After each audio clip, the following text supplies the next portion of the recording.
ఆడ అడ్డం నిలవాడు బ్రదర్, ఆ డోర్ అవతల నిలవాడు, ఆ అడ్డం కానీ నిలవాడు జర. అలాగే తొంగి చూడకుండా నువ్వు అడ్డం ఉంటే సరిపోతుంది. రైట్, ఆడు ఉండిగా.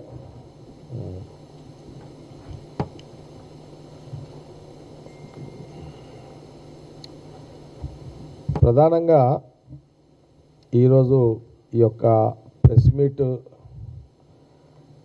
మీట్ యొక్క ముఖ్య ఉద్దేశము,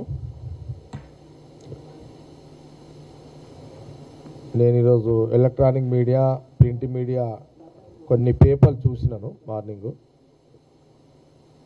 ఈ ఫుల్ ఫోటో కొట్టున్నా, ఎవరు కొడుతున్నారు కానీ క్లోజప్లో ఈ ఫోటో మంచిగా కొట్టుండి full. Morning print media, electronic media news చూసిన తర్వాత డాక్టర్ లక్ష్మణ్ గారు మరి సీనియర్ నాయకుడు, బీజేపీ రాజ్యసభ పార్లమెంట్ మెంబర్ వారు. ఇప్పుడే మా పిఆర్ఓ హరిని అడిగిన, హరి లక్ష్మణ్ గారి ఏజ్ ఎంత ఉంటుంది అని తీయమని చెప్పిన. వారు మా డేట్ ఆఫ్ బర్త్ చూసి, అన్న ఇప్పుడు డాక్టర్ లక్ష్మణ్ గారి వయసు 69 సంవత్సరాలు. స్టిల్ ఈ రోజుకి ఆయన, ఈ సంవత్సరానికి ఈ రోజుకి డాక్టర్ లక్ష్మణ్ గారి యొక్క వయసు 69 సంవత్సరాలు, 69 ఇయర్స్. మళ్ళీ హరిని అడిగినట్లనే మనకు ఇండిపెండెన్స్, స్వాతంత్రం వచ్చి ఎన్ని సంవత్సరాలు అయింది అని అడిగిన. 1947లో మనకు ఇండిపెండెన్స్ వచ్చింది. ఈ రోజుకి 78 సంవత్సరాలు. డాక్టర్ మన లక్ష్మణ్ గారి వయసు 69 సంవత్సరాలు. ఈ దేశానికి స్వాతంత్రం వచ్చి 78 సంవత్సరాలు. అంటే 47లో అప్పటికి లక్ష్మణ్ రాజ్యసభ ఎంపీ గారు అప్పటికి ఇంకా పుట్టలేడు కాబట్టి తర్వాత పుస్తకాలలో జనరల్గా ఆయన యూకేజీ, ఎల్కేజీ కాకపోయినా చదువుకున్న నాయకుడే కాబట్టి, పరిజ్ఞానము, లోకజ్ఞానం ఉన్న నాయకుడే కాబట్టి, స్వాతంత్రము ఎవరు ఈ దేశంలో అనేక మంది పోరాటం చేసిర్రు. అందులో మహాత్మా గాంధీ నాయకత్వంలో ఒక మోతీలాల్ నెహ్రూ, అంటే రాహుల్ గాంధీ గారు. ఇప్పుడు ఇదంతా ఎందుకు చెప్తున్నంటే, రాహుల్ గాంధీ గారి మీద వారు ఒక కామెంట్ చేయడం జరిగింది. వారి కామెంట్ ఏంటంటే, మీ ఇంట్లో 3 ఎంపీ పార్లమెంట్ మెంబర్లు మీకు అవసరమా? మీ ఇంట్లో 3 పార్లమెంట్ మెంబర్లు ఉన్నారు, మీ ఇంట్లో నుంచి 3 ఎంపీలుగా ఉండడము అవసరమా అని లక్ష్మణ్ గారు బీజేపీ నాయకుడిగా వారు ఒక మాట మీడియాలో చెప్పడం జరిగింది. దాంట్లో భాగమే ఈ యొక్క కాంగ్రెస్ పార్టీ పక్షాన గాంధీ భవన్ ద్వారా కౌంటర్. అందుకే నేను లక్ష్మణ్ గారిని వయసు ఎందుకు చెప్పినంటే, స్వాతంత్రం రాకముందు వారు పుట్టలే, స్వాతంత్రం వచ్చిన 10 అటు ఇటు 9-10 సంవత్సరాలకు వారు పుట్టారు. రాహుల్ గాంధీ గారు వాళ్ళ ఇంట్లో 3 ఎంపీలు అంటే, అందుకే నేను అన్నా, డాక్టర్ లక్ష్మణ్ గారు చరిత్ర ఎవరు కాదనలేము, చరిత్రగానే ఉంటుంది, తరాలు గడిచిన చరిత్ర ఎప్పటికీ ఉంటుంది. ఇది చరిత్ర ఇది కాదు అని డాక్టర్ లక్ష్మణ్ గారన్నా, బీజేపీ నాయకులన్నా, అది దేశ ప్రజలు దాన్ని ఒప్పుకోరు. అధికారాలు ఉంటాయి, అధికారం రాదు, అదొక సపరేట్ పార్ట్ అది. అందుకే డాక్టర్ లక్ష్మణ్ గారికి ఈ మీడియా ద్వారా కాంగ్రెస్ పార్టీ స్పష్టత ఏమిస్తుందంటే, మీరు పుట్టకముందు స్వాతంత్రం వచ్చింది, అప్పుడు మహాత్మా గాంధీ గారు వారి నాయకత్వంలో అనేక మంది స్వాతంత్ర సమరయోధుల పోరాటాలు, దేశ ప్రజల కోసం పోరాటం చేస్తున్న సందర్భంలో రాహుల్ గాంధీ గారి యొక్క ముత్తాత మోతీలాల్ నెహ్రూ గారు దేశ ప్రజల స్వాతంత్ర ఉద్యమాన్ని బ్రిటిష్ పాలన తరిమి కొట్టాలని ఒక పిలుపు మహాత్మా గాంధీ గారు ఇచ్చినప్పుడు అప్పుడు మోతీలాల్ గారు యాజ్ ఏ అడ్వకేట్గా వారు తెలుగు కాశ్మీర్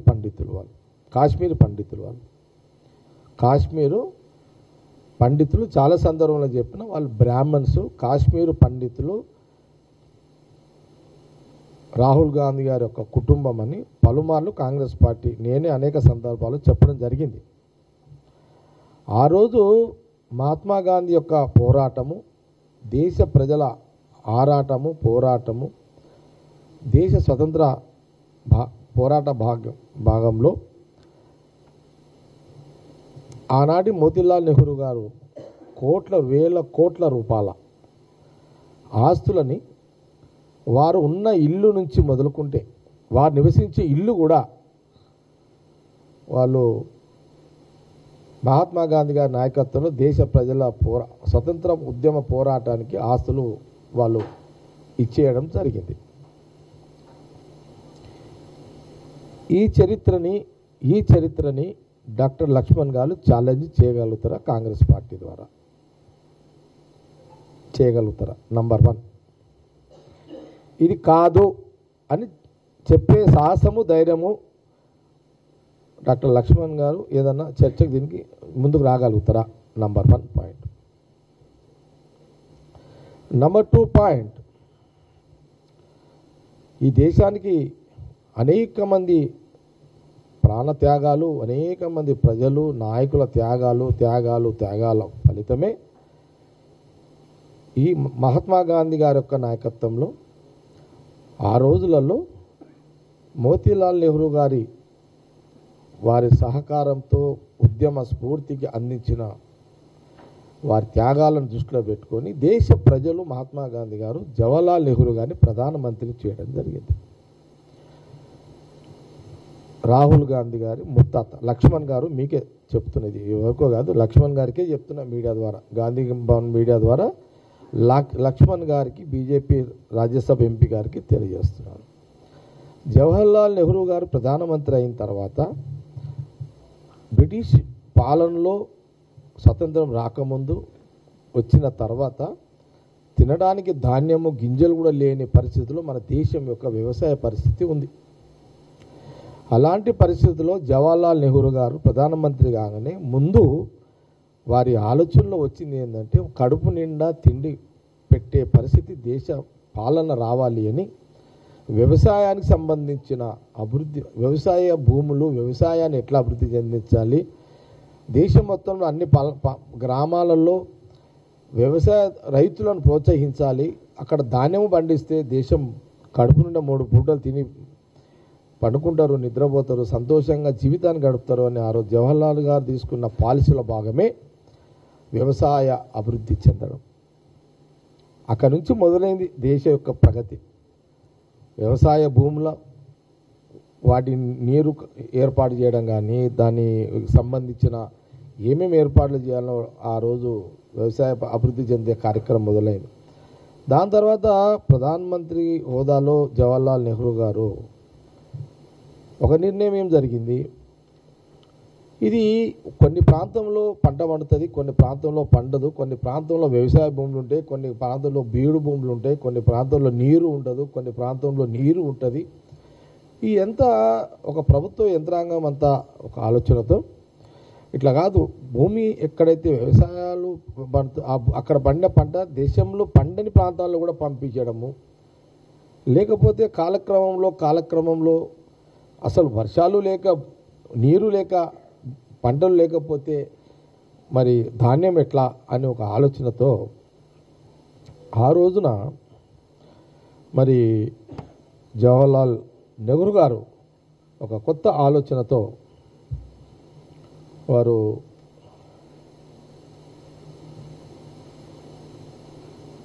ఎక్కడుంది ఇది వారు ఆ రోజు ఎఫ్సిఐని ఏర్పాటు చేయడం జరిగింది. అంటే ధాన్యాన్ని కేంద్రీకృతం ఒక దగ్గర చేసి దేశంలో గ్రామాల్లో పట్టణాల్లో ఎక్కడ ధాన్యం లేక ఇబ్బంది పడుతున్నారు. వాళ్ళందరికీ ధాన్యాన్ని అన్నము గింజలు, బియ్యం గింజలు అందించే ప్రక్రియను భవిష్యత్తులో ఎప్పుడైనా కరువుతో కాటకాలతో వస్తే కూడా ఒక 3-4 సంవత్సరాలు 5 సంవత్సరాలు వ్యవసాయం లేకపోయినా ఆ ధాన్యము అన్ని గ్రామాలకు పంపించి భోజనానికి ముందు కావాల్సిన ధాన్యం ఉంటే సరిపోతుంది అనే ఒక ప్రక్రియ ఎఫ్సిఐ ఒక సంస్థని, ఒక వ్యవస్థని ఏర్పాటు చేయడం జరిగింది. ఇది జవహర్లాల్ నెహ్రూ గారు తీసుకున్న ప్రధానమంత్రిగా దేశ ప్రజలను దృష్టిలో పెట్టుకొని మొదటి ప్రయత్నంలో మొదటి కార్యక్రమాన్ని చేపట్టడం జరిగింది. దాని తర్వాత ఆ రోజున టాటా ఉండ్రి, వీళ్ళందరూ ఉండ్రి, కానీ ఎవరు కూడా రాకపోతే ఆ రోజు ఇండస్ట్రీస్ని ఈ దేశానికి తీసుకురావడము, అంచెలంచెల ఇండస్ట్రీని డెవలప్ చేయడము, ఎంప్లాయ్మెంట్ను డెవలప్ చేయడం, ఇదంతా కూడా ప్రధానమంత్రి నెహ్రూ గారు అప్పుడు చేయడం జరిగింది. ఇది నంబర్ 1 పాయింట్. జవహర్లాల్ నెహ్రూ అంటే మన రాహుల్ గాంధీ గారి యొక్క ముత్తాత. నంబర్ 1 రిజల్ట్ ఇది, దేశ ప్రజల కోసం చేసింది. ఇందులో ఎక్కడన్నా బీజేపీ మరి లక్ష్మణ్ గారు ఏమన్నా అప్పుడు లేదు, మోడీ గారు ఏమన్నా మోడీ ఉన్నాడా లేకపోతే అమిత్ షా ఉన్నాడా, అప్పుడు ఏదన్నా వాళ్ళ కంట్రిబ్యూషన్ ఏముందా అనేది కొంత క్లారిఫై చేయండి బెటర్. ఓకే. నంబర్ 2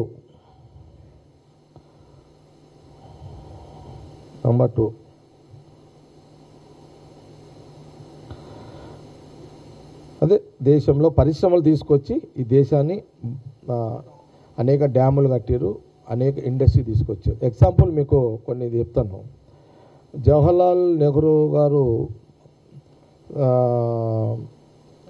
మా దగ్గర బిహెచ్ఎల్ ఉంది, బిహెచ్ఎల్ ఉంది. అంటే బిహెచ్ఎల్ ఇంకా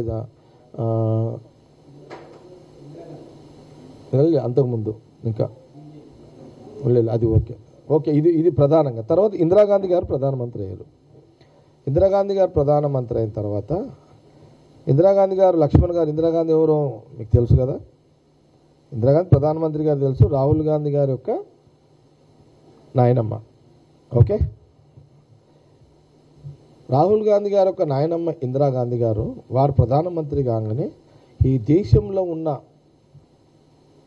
పెత్తందారుల భూములన్నీ తీసుకొని ఆ భూములన్నీ కూడా అన్ని రాష్ట్రాల్లో పేద ప్రజలకు 1 ఎకరా 2 ఎకరాలు వ్యవసాయం చేసుకొని బతకడానికి, వ్యవసాయ భూమిగా మార్చుకొని జీవించడానికి అందరికీ కూడా కుల మతాలకు అతీతంగా భూములన్నీ కూడా అందరు కూడా ఇందిరాగాంధీ గారు వ్యవసాయం ముందు అభివృద్ధి చెందాలి, అందరికీ భూమి ఉండాలని వారు అందరికీ భూములు పంచిపెట్టడం జరిగింది. ఇది ఒక చరిత్ర, ఇదొక రికార్డు. రెండవది, ప్రతి గ్రామంలో ఆర్థిక అభివృద్ధి చెందాలంటే బ్యాంకులు పల్లెలకు బ్యాంకులు పోవాలని పల్లెలకే బ్యాంకులు తీసుకొచ్చిన వ్యవస్థ ఇందిరాగాంధీ గారిది. ప్రభుత్వ బ్యాంకులు అన్ని పల్లెలకు వచ్చే ఒక ప్రక్రియను చేసింది ఇందిరాగాంధీ గారు. జాతీయ బ్యాంకుల జాతీయకరణ, ప్రభుత్వం ఆస్తి. ఓకే. అప్పుడు బీజేపీ నాయకులు ఎవరైనా ఉన్నారా? దీని మీద కొంత క్లారిఫై చేయండి. దీని మీద ఇంకో పాయింట్ ఏంటంటే మా జిల్లాకు, ఉమ్మడి జిల్లా ఏదైతే ఉందో మెదక్ ఉమ్మడి జిల్లాలో అసలు బాలనగర్ ఐడియాలు ఎవరు తెచ్చారు? ఒకటి. బిహెచ్ఎల్ ఎవరు బిహెచ్ఎల్ తెచ్చింది రాహుల్ గాంధీ గారి కుటుంబమే. ఎక్రిసైడ్ తెచ్చింది రాహుల్ గాంధీ గారి కుటుంబమే. బీడీఎల్ తెచ్చింది మన రాహుల్ గాంధీ గారి కుటుంబమే.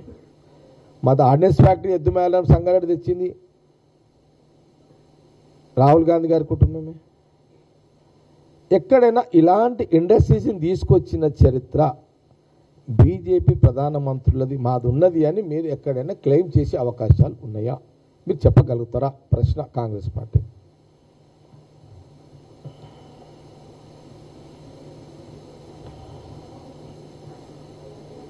ఓకే.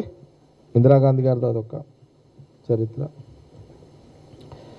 ఇంకోటి, దాని తర్వాత వారు దేశ ప్రజల కోసం కొన్ని పాలసీలు, టెర్రరిస్టులను అంతమొంచే ప్రక్రియలో భాగమే ఇందిరాగాంధీ గారు చంపబడ్డారు.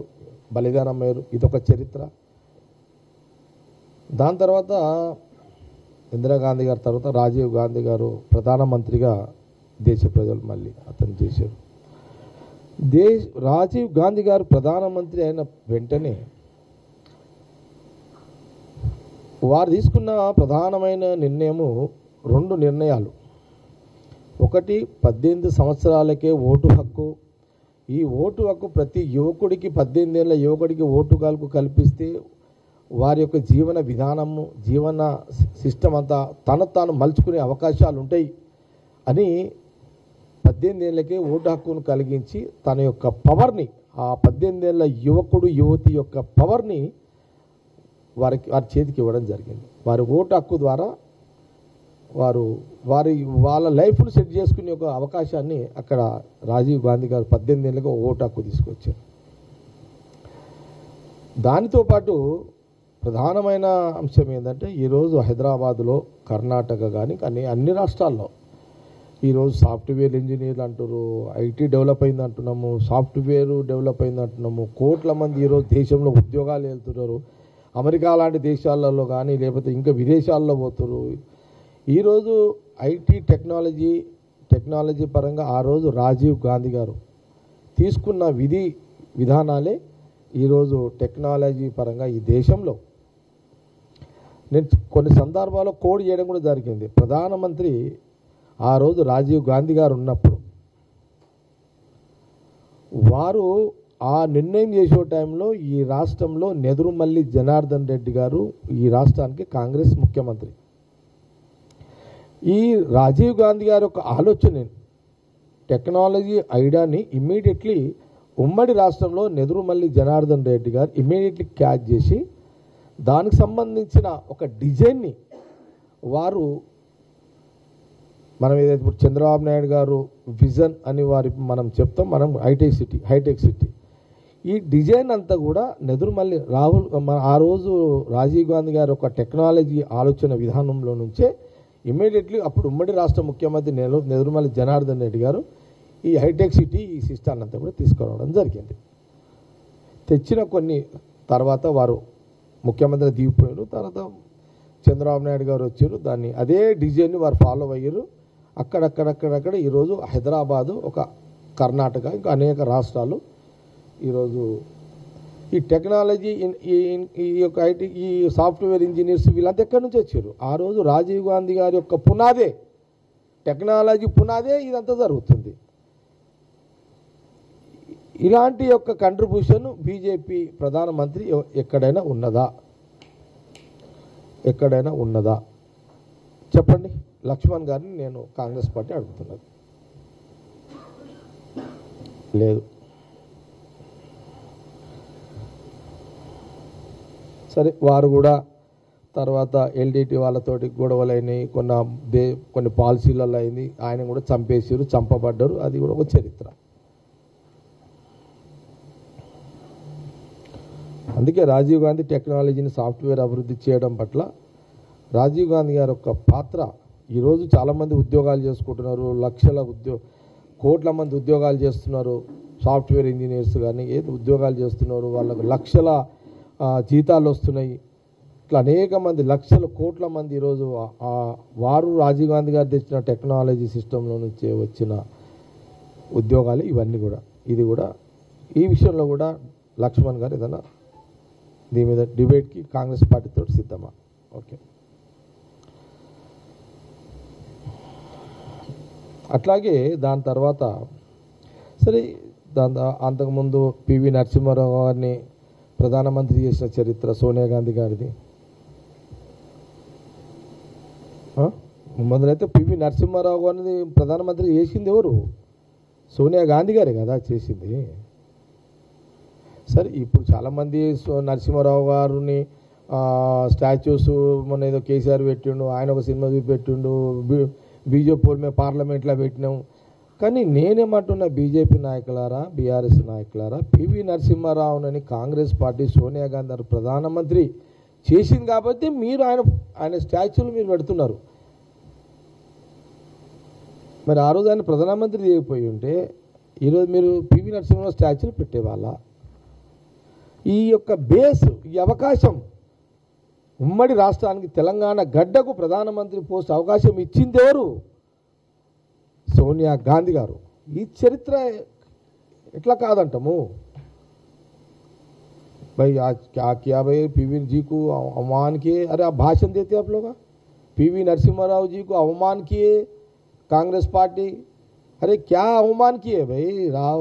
मैं ये पूछना चाह रहा हूँ बीजेपी वालों से, क्या अवमान किए पीवी नरसिम्हा राव जी को? सोनिया जी उनको प्रधानमंत्री बना दिए ना। अगर उन पीवी नरसिम्हा राव जी को प्रधानमंत्री सोनिया जी बना दिए, आज उनका पुतला आप लगा रहे, उनका स्टैचू लगा रहे। उस दिन प्रधानमंत्री नहीं बने तो आप पीवी जी के बात करने वाले कौन थे?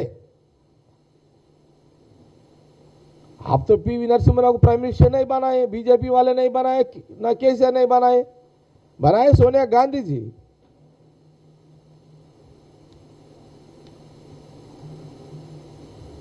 अरे माल हमारा, हाँ, माल हमारा, पब्लिसिटी तुम्हारा, ये क्या तरीका है? ये तो हास्ती मादी पब्लिसिटी। सरदार पटेल हो रहा है ना, बीजेपी अरे तलगे वाला కొట్టుకుంటారు ఎక్కడ నాయనా? సర్దార్ పటేల్ నెహ్రూ ప్రధానమంత్రి, జవహర్లాల్ నెహ్రూ క్యాబినెట్లో ఆయన హోమ్ మినిస్టరు. జవహర్లాల్ నెహ్రూ ప్రధానమంత్రి క్యాబినెట్లో సర్దార్ పటేల్ హోమ్ మినిస్టరు. अरे మీరు ఎక్కడున్నారు అప్పుడు? మీరు ఉట్టగరే పోతారు అప్పుడు. ना सरदार पटेल को था, अरे हाँ था, हम भी मालूम था बोल के नेहरू जी उनको होम मिनिस्टर बनाए। अरे होम मिनिस्टर बनाए जवाहरलाल नेहरू जी, राहुल जी का खानदान बनाए। आप क्लेम आप लोग कर रहे था कब? अब तो पैदा ही नहीं हुआ आप लोग का। ठीक है चलो हो गया। बाद में क्या हुआ? सोनिया गांधी जी सब मिलके सोनिया जी को प्रधानमंत्री बोलने बनाओ, आप प्रधानमंत्री बनो, आप बने तो अच्छा रहता। अगर आप नहीं बनो तो राहुल गांधी जी को प्रधानमंत्री बनाओ। नहीं, दोनों बोले वैसा नहीं, चलो भाई हम मनमोहन सिंह जी को लगाएंगे, उनसे काम चलाएंगे। सीधा साधा आदमी है, उनको लगा देंगे। चलो प्रधानमंत्री मनमोहन सिंह को 10 साल के लिए लगा दिए, उन तो बन गए। ఉపాధి హామీ ద్వారా భారతదేశంలో అన్ని గ్రామాలకు ఉపాధి అంటే పని చేసుకొని డబ్బులు సంపాదించుకొని జీవించండి అనేదే ఉపాధి హామీ. 10 సంవత్సరాలు. బాబు ఫోన్ నా మధ్య ఫోన్ బంద్ పెట్టుకోండి, సైలెన్స్. తిరుపాల్ రెడ్డి జర బంద్ పెట్టు. మనం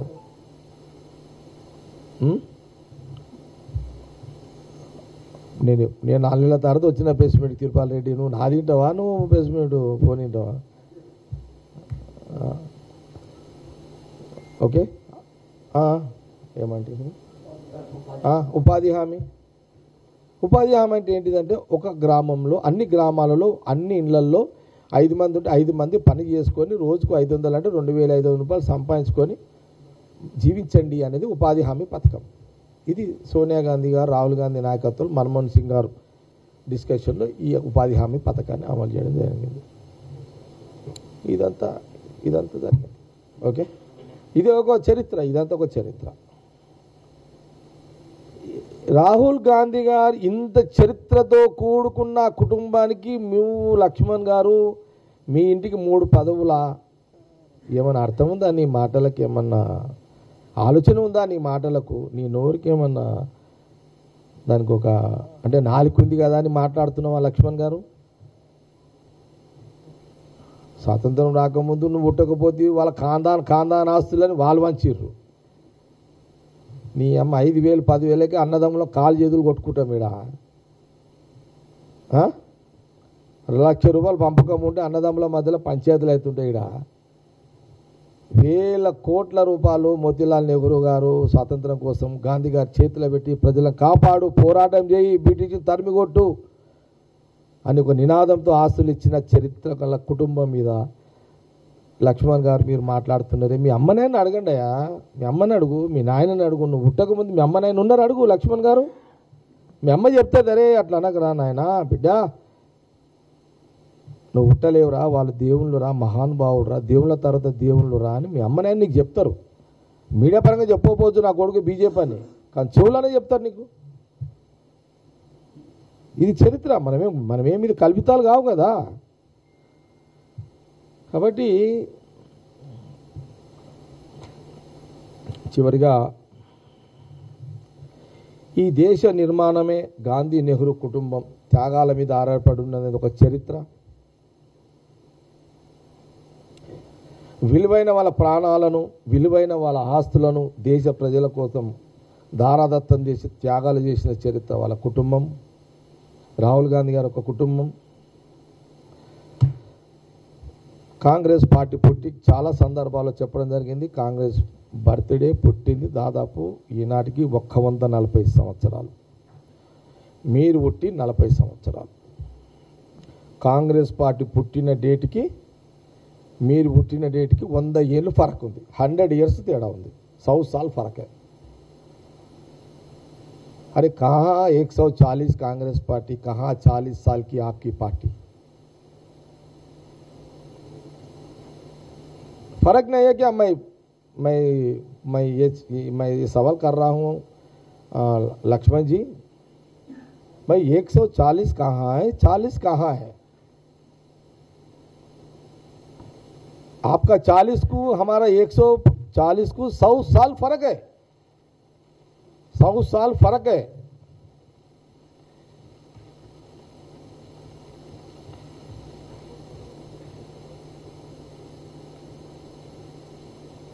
हाँ भाई, आप बड़े बड़े, अरे ये क्या बात करेंगे आप तो.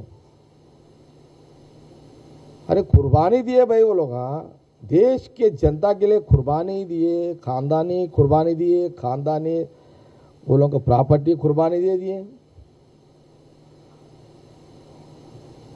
आप सवाल कर रहे हैं राहुल गांधी जी का खानदान को आप सवाल कर, 3 MP सीट बोल रहे.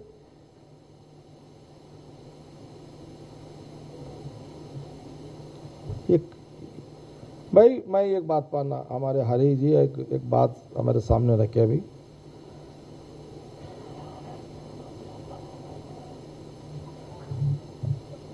लक्ष्मण जी को एक राज्यसभा मेंबर है, ठीक है. पार्लियामेंट बोर्ड मेंबर भी है उन्हें. ओबीसी सेल चेयरमैन पार्टी का भी पोस्ट है उनको. अभी 2-3 पोस्ट हकीकत है. आपका ये देश का, ये स्टेट कोई कंट्रीब्यूशन नहीं है आपका. 5-6 पोस्ट आपके नीचे रख लेते. ये देश का कुर्बानी जो खानदानी है उसको 3 पोस्ट के लिए सवाल करते हैं क्या आप?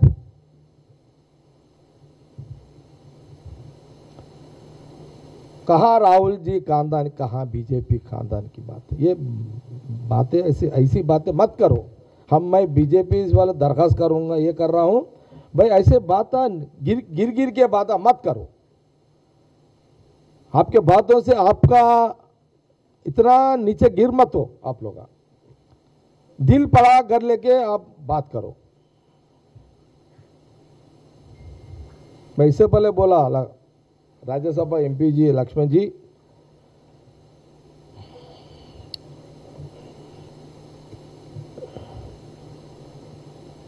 राहुल गांधी जो खानदानी है,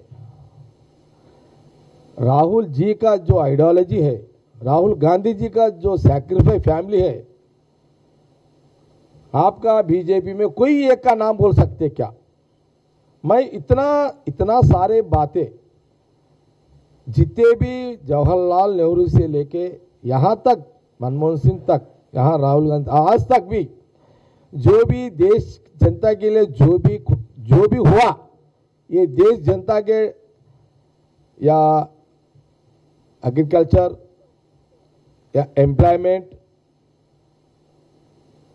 इंडस्ट्रीज जो भी हुआ वो हुआ वहां नेहरू जी से लेके यहां तक मनमोहन सिंह, सोनिया गांधी, राहुल गांधी तक हुआ. मैं ये सवाल करना चाह रहा हूं बीजेपी लक्ष्मण साहब, अगर आप मोदी प्रधानमंत्री 11 साल हो रहा, अभी तक 11 साल हुआ प्रधानमंत्री बनके, क्या आप बोल सकते हैं क्या हम ये इंडस्ट्री लाए हैं देश में? आप बोल सकते हैं ये देश में, ये तेलंगाना में, ये तेलंगाना में हमारे बीजेपी प्रधानमंत्री मोदी जी 11 साल में हम ये करे, यहाँ ये तेलंगाना गड्ढे पे हैदराबाद में, ये देश में हमारे मोदी, आपका मोदी जी, हम आपका मोदी आके प्रधानमंत्री बनने बाद ये हुआ, ये इंडस्ट्री लाए, ये हो कुछ एग्रीकल्चर कोई डेवलपमेंट किए, कोई आप बोले आप ये जो एम्प्लॉयमेंट का जो डेवलप हुआ क्या, इंडस्ट्री डेवलप हुआ क्या, बोल सकते हैं क्या आप?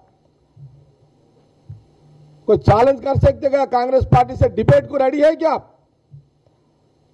आप डिबेट को रेडी रहना, मीडिया में चिटचाट करके बोलने की बात नहीं। आप मीडिया पे चर्चा को रेडी है क्या? डिबेट को रेडी है क्या? कांग्रेस पार्टी से डिबेट को रेडी है क्या?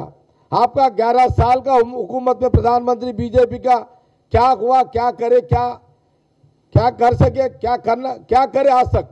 आप बोल सकते हैं क्या? हम बोलेंगे हमारे कांग्रेस के प्रधानमंत्री जी जितने भी थे क्या करे क्या किए, हम बोलेंगे।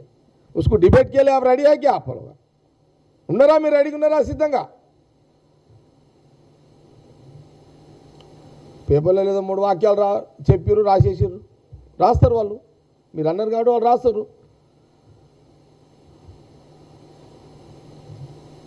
కాబట్టి డాక్టర్ లక్ష్మణ్ గారికి కాంగ్రెస్ పార్టీ సూటిగా వారి 3 ముక్కలకు 30 ముచ్చట్లు, 30 కాదు 30,000 ముచ్చట్లు కూడా చెప్తా లక్ష్మణ్ గారికి. కాంగ్రెస్ పార్టీ చరిత్ర ఇది ఇది ఇది అది ఇది ఇది చెప్తుంటే నీ చెవులే వాళ్ళకిపోతే లాస్ట్కి వస్తే మేము చెప్తుంటే అంత చరిత్ర కాంగ్రెస్ పార్టీ, రాహుల్ గాంధీ ముత్తాతల తాతలు, నాయనమ్మలు, నాయనల అంత పెద్ద గొప్ప చరిత్ర అది కాంగ్రెస్ పార్టీది. కాబట్టి ఇది కాంగ్రెస్ పార్టీ గాంధీ భవన్ ద్వారా లక్ష్మణ్ గారికి సూటిగా మేము మా జవాబు. బ్రదర్స్, నా ప్రెస్ మీట్ అయిపోయింది.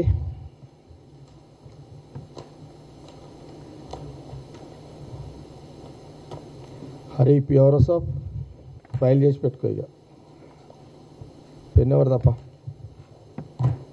ఇంకా అయిపోయిందా బ్రదర్స్?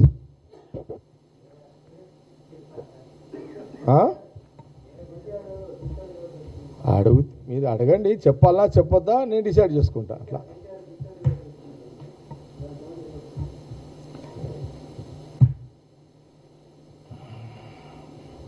ఈరోజు నేను 4 నెలల తర్వాత 5 నెలలకు గాంధీ భవన్కి వచ్చిన ప్రెస్ మీట్ చేయడానికి సిర్ఫ్ రాహుల్ గాంధీ గారి కుటుంబం మీద, రాహుల్ గాంధీ మాట్లాడిన దాని మీద లక్ష్మణ్ గారి మాటలు పద్ధతిగా లేవు, అన్ని దొంగ మాటలు మాట్లాడుతున్నారు.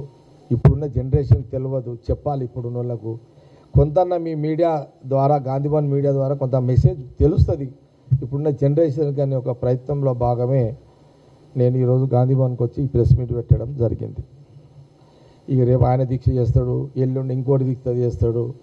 ఈ దీక్షలన్నీ వాళ్ళు తెచ్చిన స్వతంత్రమే. ఎవరు? రాహుల్ గాంధీ తాతలు ముత్తాతలు నాయనమ్మ తెచ్చిన, అంటే వారితో పాటు అనేక మంది త్యాగపురుషులు ఉన్నారు, కానీ వాళ్ళ మేజర్ పార్ట్ అన్నమాట. కాబట్టి ఇప్పుడు అంతా ఏంది, ఫ్రీగా ఉన్నది, ఎవరైనా దీక్షలు చేయొచ్చు, ఎవరైనా ఓడ్చుకోవచ్చు, ఎవరైనా ఏమైనా చేసుకోవచ్చు. ఇది మామూలు. ఇది ఎవరు రాజకీయ పార్టీ వాళ్ళ ఎజెండా ఉంటుంది, వాళ్ళ ఉనికి కాపాడుకోవాలి. అది బీఆర్ఎస్ అయినా బీజేపీ అయినా వాళ్ళ ఉనికి కాపాడుకునే ప్రయత్నంలో రాజకీయ పార్టీలకు ఎవరు ప్రయత్నాలు చేస్తారు. మనం ఏది తప్పు పట్టడానికి వీలేదు. డెమోక్రసీలు అందరు చేస్తుంటారు. ఆ విషయం అది మళ్ళా సమయం సందర్భం వచ్చినప్పుడు నువ్వు అడిగినట్టు ఎవరు అశోక్ మళ్ళీ ఒకసారి చెప్తుంది దాని జవాబు. రాకేష్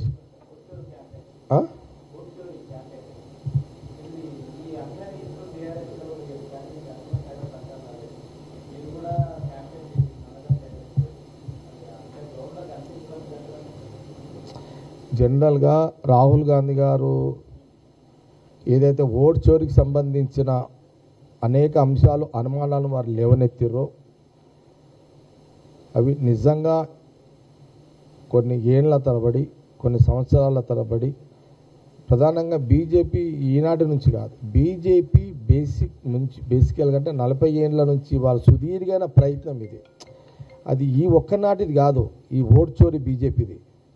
బీజేపీ పార్టీ పుట్టిన కాడ నుంచి ఒక అటల్ బిహారీ వాజ్పేయి, ఒక అద్వానీని మనం కొంత పక్కకు పెడితే మిగతా రాజకీయ బీజేపీ వ్యవస్థ అంతా కూడా వాళ్ళకు ఓట్లు లేని రాజకీయ వ్యవస్థ నుంచి దొంగ ఓట్ల ద్వారా అంచెలంచెలుగా కొంత దొంగ ఓట్లు, తర్వాత కొంత హిందూ భావజాల ఓట్లు, తర్వాత మతపరమైన ఓటు బ్యాంకును ప్రక్రియని 3 రకాల ఓటు బ్యాంకులు చేసుకుంటూ వీరు దేశంలో కొన్ని పార్లమెంటు సీట్ల మీద ప్రభావితం చూపించి ఆ పార్లమెంటు సీట్ ద్వారా రెండోసారి మూడోసారి ఎన్నికకు అవకాశాన్ని కలిగించుకున్నారు అనే దాంట్లో అనుమానం లేదు. అందుకే రాహుల్ గాంధీ గారు ఓటు చోరీ మీద ఇది ప్రజా హక్కు, ప్రజా స్వేచ్ఛ, ప్రజా స్వతంత్రము, దీని బీజేపీ కేంద్రంలో అణగదొక్కుతున్నది, ప్రజల స్వేచ్ఛను అణగదొక్కుతున్నారు, ఇది ఎప్పటికైనా ప్రమాదం అని గ్రహించి అధికారం ఉండమని పక్కకు పెడితే ఇది ఎప్పటికైనా ప్రమాదం అనే కోణంలోనే భవిష్యత్తును దృష్టిలో పెట్టుకొని రాహుల్ గాంధీ గారు ఎప్పుడప్పుడు వారు అలర్ట్ చేయడం జరుగుతుంది. అది దేశ ప్రజలు గమనించుకోండి.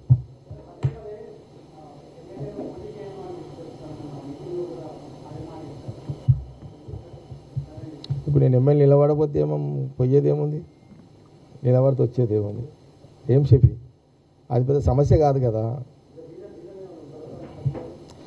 రాజకీయాలలో ఒకసారి రీజన్ ఉంటుంది, ఒకసారి ఉండదు. అన్ని రాజకీయాలలో ఎవరైనా రాజకీయ చేసేటోడు ఏమైనా ఉన్నది అప్పుడే చెప్తారు, అప్పుడే దానికి టైం వచ్చినట్టు తెలుస్తుంది అన్నమాట. జగ్గారెడ్డి 4 నెలల తర్వాత గాంధీ భవన్ వచ్చిందంటే అర్థం చేసుకోండి మీరు.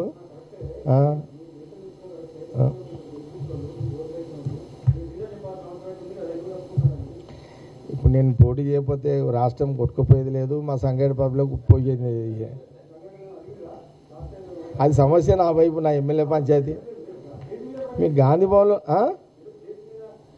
అవును. నేనేమన్నంటే సంగారెడ్డికి నిర్మల అందుబాటులో ఇప్పటి నుంచి ఉంటుంది, ఇంతమూలు ఉన్నది ఇప్పటి నుంచి ఉంటుంది. 3 సార్లు నేను ఎమ్మెల్యేగా చేసిన, 3 సార్లు చేసిన, ఒక కౌన్సిలర్గా చేసిన, ఒక చైర్మన్గా చేసిన. సంగారెడ్డి ప్రజలు ఒక కౌన్సిలర్గా, ఒక మున్సిపల్ చైర్మన్గా, ఎమ్మెల్యేగా అనేక అవకాశాలు సంగారెడ్డి ప్రజలు ఇచ్చారు. వాళ్ళు ఇచ్చిన అవకాశాన్ని సద్వినియోగపరుస్తూ ఎన్ని పనులు చేయాలో అన్ని పనులు చేసి పడేసిన. ప్రస్తుతానికి నిర్మల ఒక డిసిషన్ తీసుకున్నా, ఆమెనే ఈ 3 ఏళ్ళు ఉన్నది ఇంకా, అయినా డిసిషన్ ఎందుకు తీసుకున్నా అంటే ఒక ప్రజల క్లారిటీ ఉంటుంది. ఈ 3 ఏళ్ళు ఇప్పుడు గవర్నమెంట్ ఉన్నది, ఆమెను అప్రోచ్ అవుతారు, పనులు చేసి పెడుతుంటుంది, పనులు నడుస్తుంటాయి. ఇక నువ్వే అని కొంత ఆమె చెప్పడం జరిగింది. అంతే. ఇక రాజకీయాలు ఏందా అనేది అన్నీ అప్పుడే ఎట్లా చెప్తాం చెప్పు. మొత్తం మీద అయితే ఆమె క్యాండిడేట్ ఎమ్మెల్యే నెక్స్ట్ మా సంగారెడ్డి కాంగ్రెస్ పార్టీ అభ్యర్థి నిర్మల, అలా నో డౌట్. ఇది అయిపోయింది.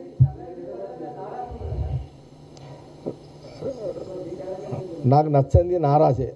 రాజకీయమైన నారాజులలో నారాజు అనేది రాజకీయ పదం నాకు నచ్చదు. మీకు మళ్ళీ క్లారిటీగా చెప్తున్నా, రాజకీయాల్లో నారాజు అనే పదం నాకు నచ్చదు. నారాజు అయ్యేంత వీక్ లీడర్ని కాదు నేను. బేస్ సంగారెడ్డి బేస్ నాకు కౌన్సిలరు ఇచ్చిర్రు, ఒక మున్సిపల్ చైర్మన్గా బేస్ ఇచ్చిర్రు, ఒక చట్టసభల్లో అవకాశం ఇచ్చిర్రు. అంతే, దానికి నాకు అవకాశం ఇచ్చిర్రు, నేను సాటిస్ఫాక్షన్గా ఉన్నా. దానికి వాళ్ళు ఇచ్చిన దానికంటే ఎన్నింతలు చేయాలో అన్ని పనులు నేను చేసి పెట్టినా వాళ్ళు హ్యాపీగా కూడా ఉన్నారు. ప్రస్తుత రాజకీయ పరిశీలన దృష్టిలో పెట్టుకొని నిర్మల ఉంటే బెటరు అనే ఒక రాజకీయ కోణంలో నిర్మలని 3 సంవత్సరాల క్రితమే నేను డిక్లేర్ చేయమన్నా. దసరా రోజు చేసిన, దసరా రోజు మా పబ్లిక్ చెప్పిన. మన కార్యకర్తల సర్పంచ్ ఎన్నికల ప్రక్రియలలో కార్యకర్తల నాయకుల మీటింగ్లో అంత ఇంపార్టెంట్ లీడర్స్ వస్తారు, వాళ్ళు కూడా క్లారిటీ ఇచ్చేసిన. మళ్ళీ ఆ సబ్జెక్ట్ తర్వాత చెప్తాయి కదా.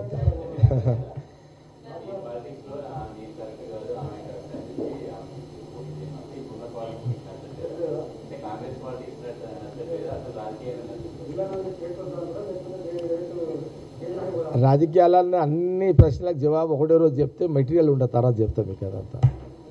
అన్నిటికీ ఒకటేసారి చెప్తే ఎట్లయితుంది?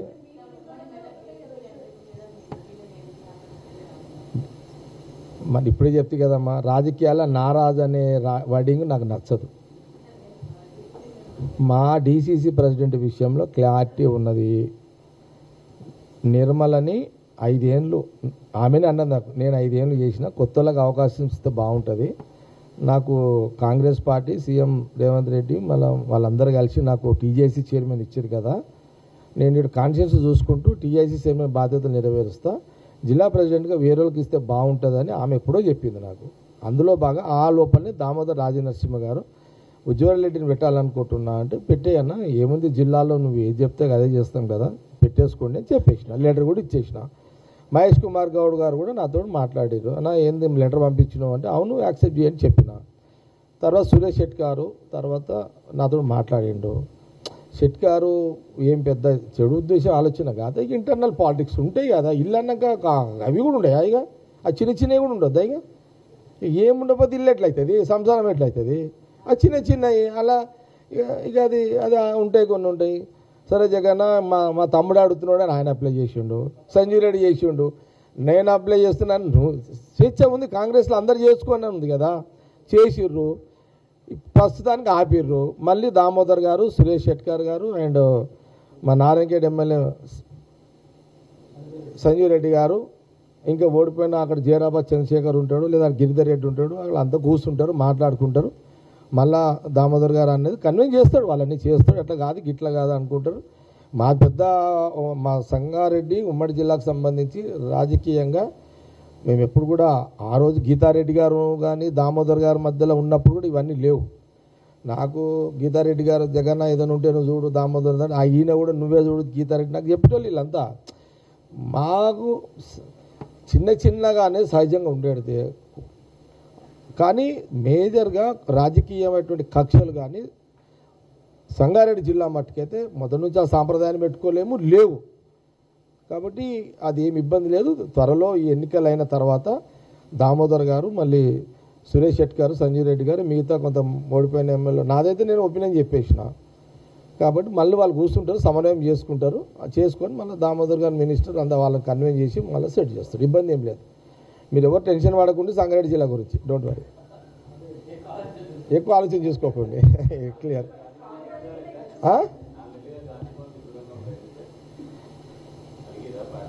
మళ్ళీ చెప్తున్నా, రాజకీయాల అలుగుడు అంత బుద్ధి తక్కువ, ఇంకో అలిగినోడు వాడు రాజకీయ నాయకుడే కాదు నా లెక్కలైతే. రాజకీయాలలో అలిగేటోడు రాజకీయ నాయకుడు జీవితం లేదు కదా, అది పెట్టుకోండి మీరు. ఇక నేను మళ్ళీ చెప్తున్నా, నేను రాలేదంటే అర్థం ఏంటంటే అదొక స్ట్రాటజీ అనుకోండి, రాలేదు అంతే, ఏముందంత.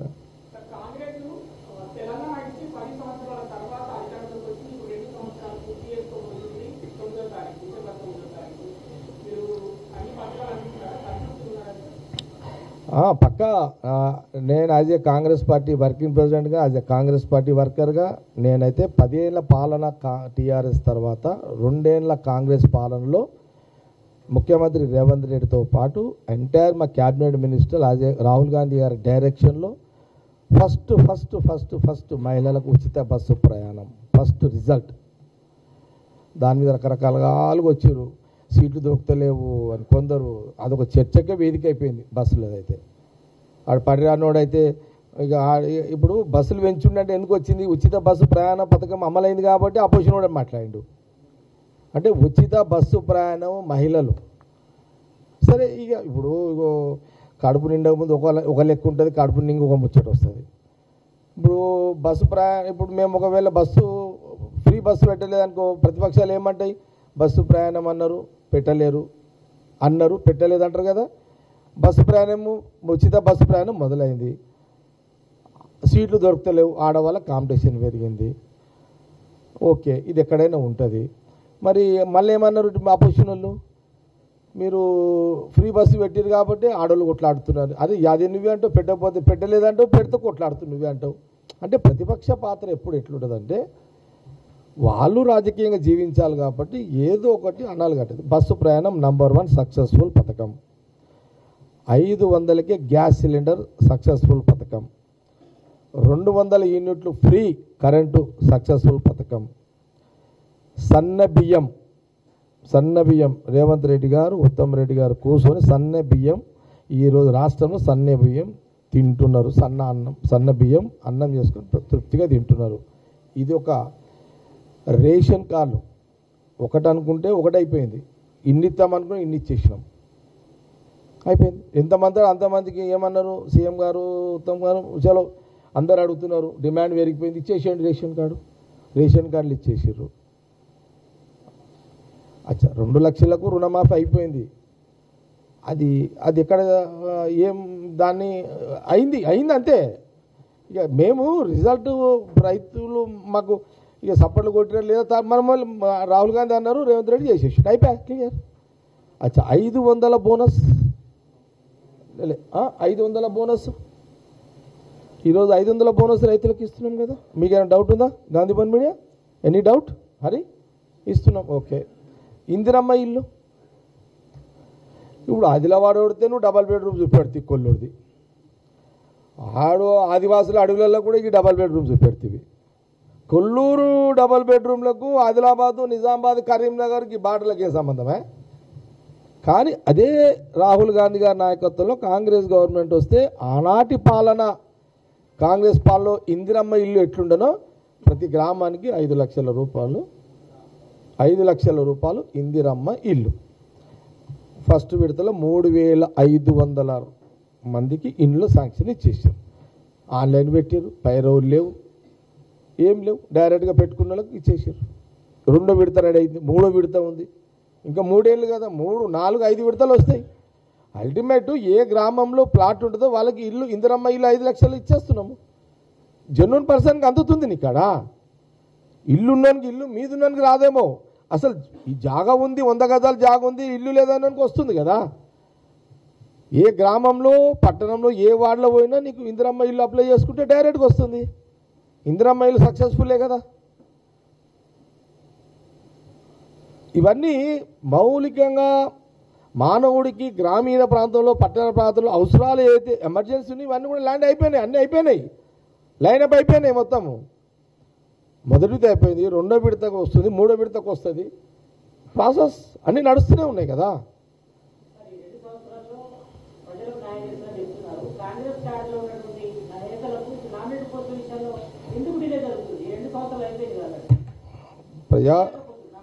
రాజకీయ అంశాలు నిర్ణయానికి సంబంధించిన మీ ప్రశ్నలకు నేను జవాబు చెప్పే ఒక ప్రోటోకాల్ నాకు లేదు. అది మీరు పిసిసి ప్రెసిడెంట్ గారు అడగండి, వారు చెప్తారు. అది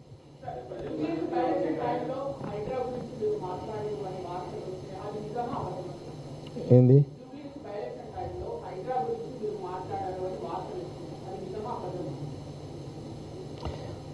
అవును, నేను అన్నది ఏంటంటే టీఆర్ఎస్ కొందరు అక్కడక్కడ అధికారులు ఉన్నట్టున్నారు, కొన్ని మిస్ఫైర్ అవుతున్నాయి, కొంత చెక్ చేసుకోండి అని అలర్ట్ చేసిన. ఇప్పుడు అన్ని ముఖ్యమంత్రి గారు తెలుస్తాయా? ఎట్లా తెలుస్తుంది చెప్పు? ఇప్పుడు నా కొడుకు ఆడ తిరుగుతున్నాడు నాకు తెలుస్తుందా? తెలియదు కదా.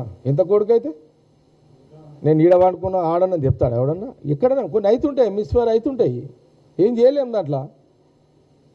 కాబట్టి ఆ మిస్ఫైరీ లోపాలని ఏమైనా జరుగుతున్నాయేమో నాకు అనుమానం ఉంది, చెక్ చేసుకోండి అని అలర్ట్ చేసిన.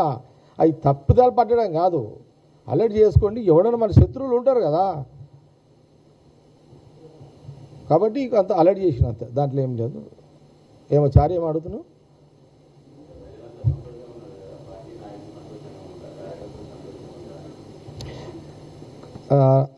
కాంగ్రెస్ పార్టీ రాజకీయ వ్యవహారాలకు సంబంధించి అది ఇంటర్నల్ మ్యాటరు, అది ఇంటర్నల్గా మాట్లాడుకుందాం, మీడియా ముందు మాట్లాడేటివి కావు. Okay, thank you.